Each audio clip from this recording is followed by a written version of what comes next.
Hey guys, and welcome back to day 3. I have with me Kai, mate. Unfortunate about the result, but hey, welcome to the show regardless. Good to see you as always. Mate, that was one hell of a 9-inning game. I haven't watched a fulfilling 9-inning game in person for quite some time. You want to run me through how it all unfolded? I mean, controlled chaos for 9 innings. You know, look, I think tournament like Tamworth, when the bodies are aching, the heads are definitely aching, as we all know. I didn't bump into you last night at the pub or anything. Oh, no, definitely not. No, we definitely didn't, pre-script this interview over a couple of schooners. But, the fact that, a tournament like that can come down to a game like that where everyone's literally running on fumes plus to get such a close result, and people are playing out of position due to necessity and being banged up, and still be able to put a result on like that was awesome. And I think even, one of the things I like doing when I'm playing is actually look out and see what else is going on. And that's, I've been here 4 years now. That's the most people have seen an A-grade final ever. And that was great. I was sitting right behind home plate, and yeah, it was a bit of a scorcher actually. The sun turned out. I was like, man, we could do with some sun cover out here. But it was it was very great. Massive crowd. And I think there's a huge cheer when you may have hit a deep fly ball to right field. You want to tell me what happened there? Look, when you're a known power hitter like myself, a lot of upper power. Poor Danny Smith is out there camped on the track in right field and absolutely murdered it. And generally with baseball, there's these things called gloves that are encouraged to use. Yes. But unfortunately, Danny Smith suffers from iridocyclitis, and might have seen 2 or 3 balls floating in the air, and I've left a nice egg on his forehead, which in my books is a triple every day of the week. Yep. But unfortunately, our scorer deemed otherwise, so there will be a formal protest. That's Rob. Yeah, There will be a formal protest lodged after the game. Yeah, because stats matter. Stats matter. Well, I'm trying to get signed. I'm 28. I've got no elbow. My baseball career's ahead of me. Got to get out there. So you're a perfect fit for Australian tournament baseball. No, my career is about to come to an end. I'm shot. No, the people I've had on this show, no, definitely you've got many years ahead of you. But speaking of your Bandits team, so firstly, where is your team from?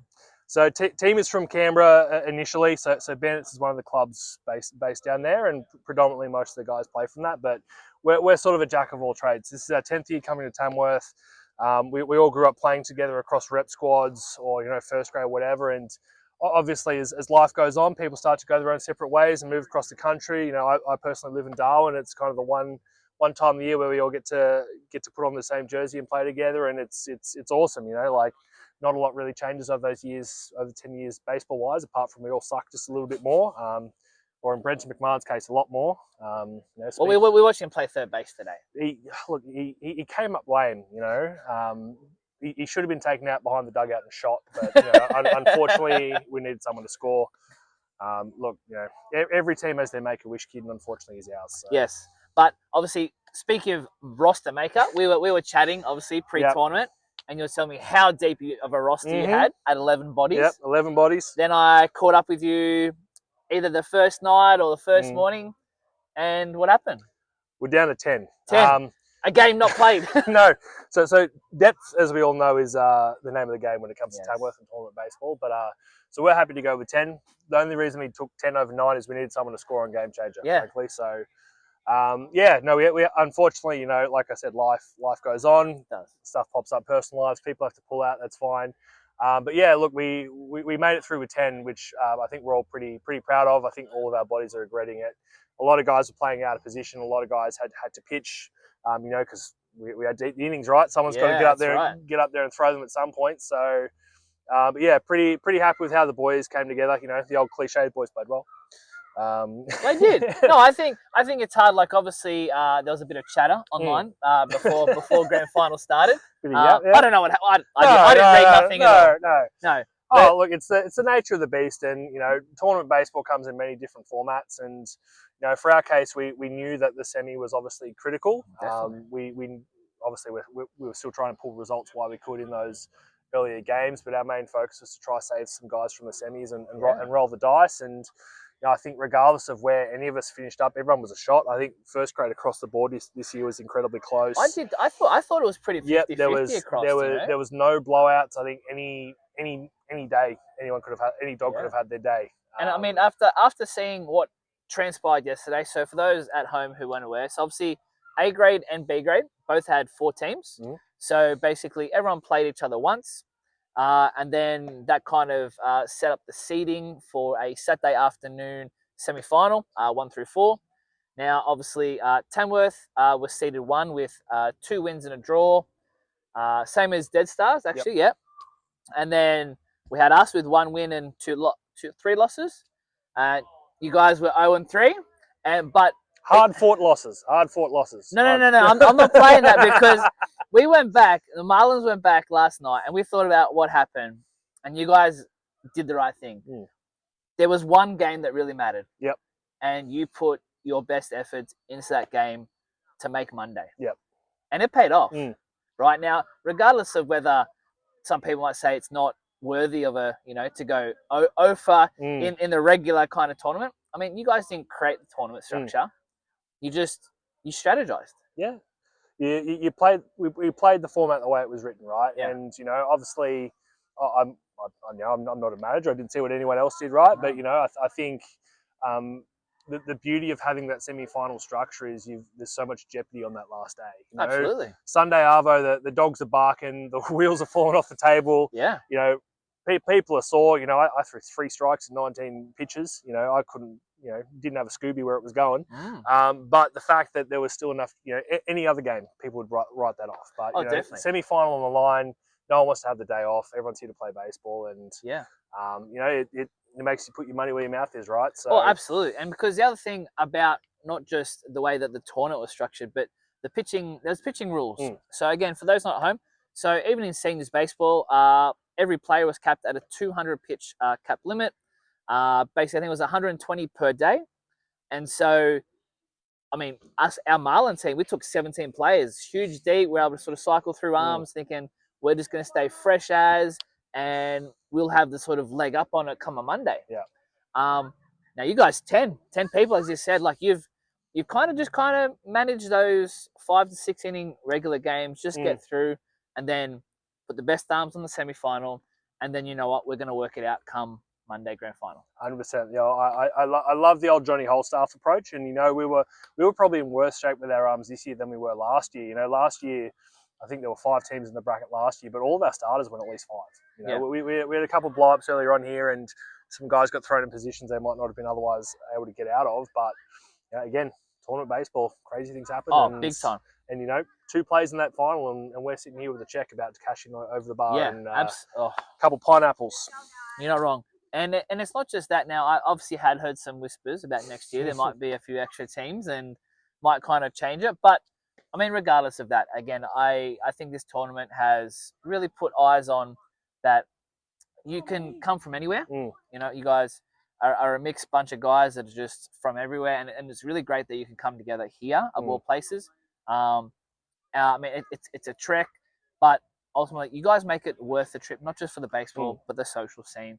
And you guys are still going to walk away with this knowing we had a great time. Oh, 100%. It's not just the inter-teams reactions, but also, bumping into the Marlins at the courthouse last night, or 2 a.m. in the old Imperial Hotel back in the day, and you're meeting up with some blokes that you're meant to be playing 8 o'clock tomorrow morning, and you both laugh about it too. You both laugh about it, and who's got the best 20-minute show and go, But yeah, I think something that amazes me, especially around the high grades of this tournament, is just how everyone can switch it on and dial it in, and everyone's hurt and everyone's hungover, but when game time gets going, some of the passion that comes out is absolutely awesome, and it makes it so worthwhile to make that 10-hour drive for the boys from Canberra to get here, and it's just a great time all around.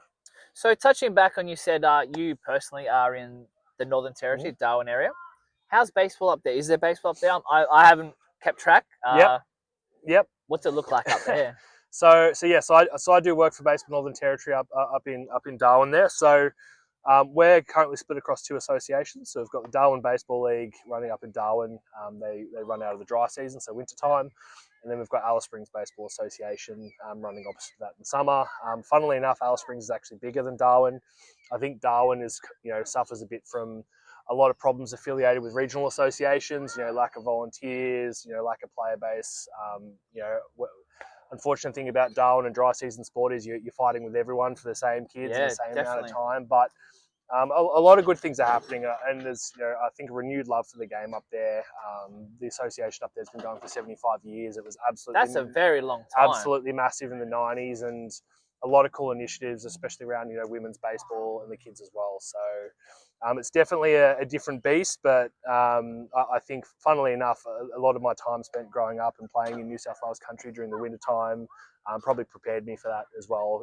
Knowing the problems and knowing where I can help out and sort of understanding a bit better than some of what the metro associations might not fully grasp. So. I've only personally been out there one time. We went with the country men's team out there. We played Australian provincials, and we had an absolute amazing time in Darwin. Yeah, and I'm going to say probably close to 0 people had ever been to Darwin. And there was like 0 expectations. But the work and the stuff or the facilities you guys had up there, I thought it was like, they're great. Again, given the remoteness of potentially, like when we drove in, it was like very country. Like we've been to some country towns, right? But those red dusty roads are long. Oh yeah. But the weather, it is so tropical up there. Like I'm walking around just sweating. Oh, it's next level. I've played up there the last 3 years since I've been up there, and your best friend's a Rosenbag. Like we were playing Friday night under lights. Even 8 o'clock start and middle of the dry season, it's still humid as hell. You throw 20 pitch warm ups and you just soak it. So, yeah. So I'm hearing warm ups are easier because the humid, the body stays loose. 100%. That's why I'm getting here an hour and a half before every game down here just to roll out so I can feel something. So. Not that we can feel much after that loss. No, that's definitely right. And what about your other boys down in Canberra? What are they? How's the leagues down there? Are you sort of across that a bit? No, or is that? As much as I can. I think Canberra baseball's remained relatively stable over the last few years. Boys down there probably ticking across first grade and second grade down there. I think the main problem down there is similar. I think there's a lot of excitement around the junior area. They've got a lot of awesome T-ball initiatives, but still got to filter them up and instill that love of the game, and also be able to provide the resources, the coaching to try and get those kids into first grade or into second grade or even third grade. There's nothing wrong with being a Sunday third grader. No. But then also being able to provide those opportunities and pathways programs that they might desire. So for sure. I mean, when we had that glass of waters last night, we spoke about one of the biggest, I guess, I don't want to call it a problem, but it's a situation where we're trying to convert the juniors into the senior ranks, right? We, as a junior, potentially your parents kind of taking you around, kind of dictating, like, a bit pushing the kid into a pathway of baseball. Hey, this is just something to keep you a bit active and whatever. But then once the kid starts to get a license and drive, kind of make his friends. What is his friends doing? Is he getting a job or whatnot? And then we don't retain as many people as we'd love, right? And then seniors, it cops the brunt of that decline, right? Is there something that comes to mind that we could kind of help that conversion rate? Does anything come to mind? Like it's tricky, Everyone's always got an opinion on how to grow sport in general, right? Whether that's schools or recruitment or social media, whatever. For me, it's just trying to instill the love of the game, and I think once you're in a club and you've really developed that own love of the game for yourself, there's also almost a sense of custodianship over it and a responsibility to then pass it on to the next person. It's playing baseball isn't just the 9 innings you play on the field. It's also helping out in the canteen or talking to people about it or being positive about it. Whereas I think some of the main issues we have now just around the country is everyone loves to talk about the heyday of baseball and what it used to be, but not what it can be. No, the negative connotations are coming out. Not so much in fourth, but like just more of it's annoying to hear as someone who is a passionate fan of the game of baseball, but part of either a committee, a club, whatever it is, and you're just trying to do your part, and you hear the negative sort of thoughts and words, but like people like us, we're pretty good at blocking it out, but it's more, we don't want to see people get swayed by the negative stuff. 100%. Right? And something that really frustrates me, I'm in all the Baseball Australia participation meetings. The game's growing. We're at over 40,000 members, and obviously people might not directly see it because their association might be having issues or whatever.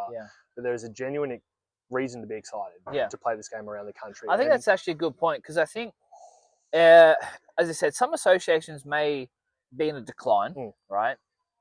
but other associations are growing, and it's hard. Not I don't want to call it a pity party, but like it's almost a business like it's a product, it's a brand, your association, right? So you've got to work with councils, but you've got to do the legwork as well, right? We can't volunteers are volunteers, like it's not a job. So you kind of got whatever you can pull for a volunteer, you've got to be appreciative of that. Yeah. And if we kind of burden the volunteers with doing a job worthy, like hours or a task that's too large, you really got to step back and go like, hey, like that's probably either unrealistic or be happy that maybe another association has stepped up, and it might be sponsorship, it might be better partnerships with councils, right, to improve grounds, facilities. The networks, like baseball is a spider web of intricate friendships, partnerships, businesships, and you've got to kind of lean on those like if you have a generation that kind of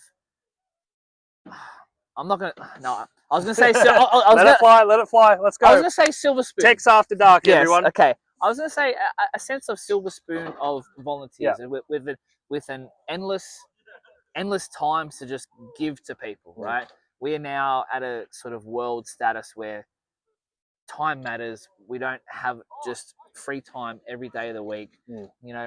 Not everyone is having a kid that then just naturally follows like a generational kind of pathway. It's like, I like personally, I'm not having any kids in my lifetime, but I'm giving back in a social media kind of way. But I grew up at a nice big club in Illawarra at the Pirates, and you see the generations of kids coming through, but then at times not all of them might have kids.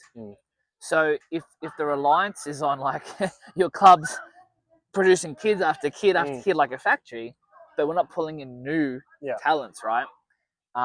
Potentially committees or associations start to decline. And so then you have to change or pivot the way that you run your club, right? It's, we now have to start advertising, or we have to start recruiting even, right? Like, I mean, hey, in Sydney Metro, for example, like obviously we have a bigger pool of players in general, right? But recruitment happens. Sponsorship happens. Programs that find eyes, find ears, and just attract attention, right? And I don't think there's enough attraction being applied to some associations or even tournaments, right? And people kind of step back and have those negative thoughts of like, it's dying, I couldn't be bothered, or I'm just like, well, you change the way that you're attacking the problem. And some people as volunteers will still help you with solution finding, but yeah, it's hard. It is hard to hear. I think similar to how we are all attracted to baseball as a sport, I think my biggest piece of advice for volunteers would just be find something that you love and want to get involved in, whether that's pathways, whether it's performance, whether that's T-ball, like something will gauge your interest and throw something at it. I'll tell you right now, if I told my missus this, right? I said, if I won the lotto or enough to not work, I would be a groundsman. 100%. Right? Like, the whole Forrest Gump thing, right? Like, I think being at a baseball park is not a job. It's enjoyable, sort of manicuring, sort of mowing grass or upgrading facilities, and just, I've been to so many different baseball parks up and down the eastern seaboard that I see some clubs that have the best dugouts, right? They're seating, like the internal sort of layout, like it's just, I wish it was standardized, right? Obviously, some baseball fields are configured differently to mix with different sports, whether that be cricket, AFL, or whatever it is, right?